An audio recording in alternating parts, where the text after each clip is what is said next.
everything Alex Eala said after heavy Miami Open defeat to Karolina Muchova. Alex Eala has spoken after her one-sided loss to Karolina Muchova at the 2026 Miami Open and addressed whether she felt added pressure at the tournament. The 20-year-old Filipina suffered a crushing 0-6, 2-6 defeat to world number 14 Muchova in the last 16 at the WTA 1000 event in Florida on Monday. Eala started the Miami Open at a career-high ranking of world number 29, but she has dropped to 45th in the live rankings. This is because Eala has dropped 270 points, having been a semi-finalist at last year's edition of the tournament at the Hard Rock Stadium. Here is everything Eala said to reporters after losing to Muchova. Thoughts on the match. Eala, I think she played really well. And I definitely did not play my best, but of course, that's also a big part because of how she played. But yeah, I think there are some details I could have done better, and maybe if I had done those better, it would have resulted in a more competitive match. But I'm still really happy about this week. Of course, leaving the court today a little disappointed, which is normal. But overall, very happy with my performance this week. Was there added pressure on Eala after her breakthrough run at the 2025 Miami Open? Eala, I think there definitely was a little added pressure here, more for myself than anything. But I handled it quite well.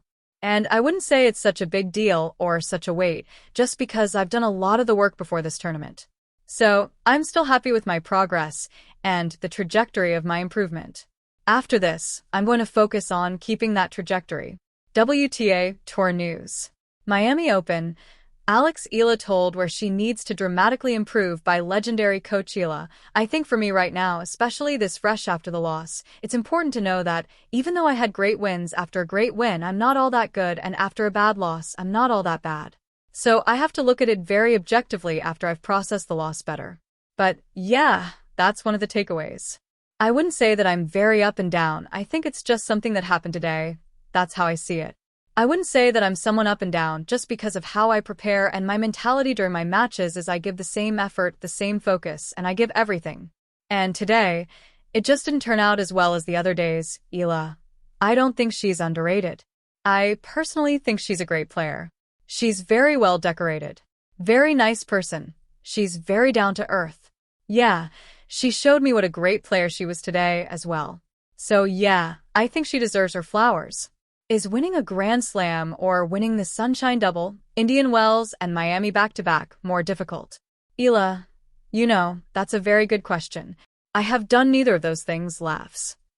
Maybe when I win a slam or I win the Sunshine Double, then I can answer you, but from what I know now, those are two difficult things. Two different conditions in Indian Wells and Miami, but everywhere is a different condition. That's the tour. There's different balls, different courts, different players.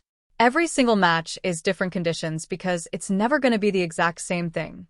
Eala's camaraderie with other young WTA players. Eala, yeah, I think it's super healthy that we have these friendships off the court and we're able to balance that professional life and still separate it from our actual relationships, and the relationships are able to foster because at the end of the day, you spend so much time with these girls and spend so much time on tour that I think it's very important. And I am super fortunate and super grateful to have these girls on tour. Eala's relationship with Victoria Mboko. Eala, we played juniors together, and she's a year younger than me. And I think we got even more close than we were before last year. She obviously had such an amazing year going from 300 to now top 10, and I tell her that all the time. But she's super down to earth, and I think we're able to connect through the things we go though in tennis, and I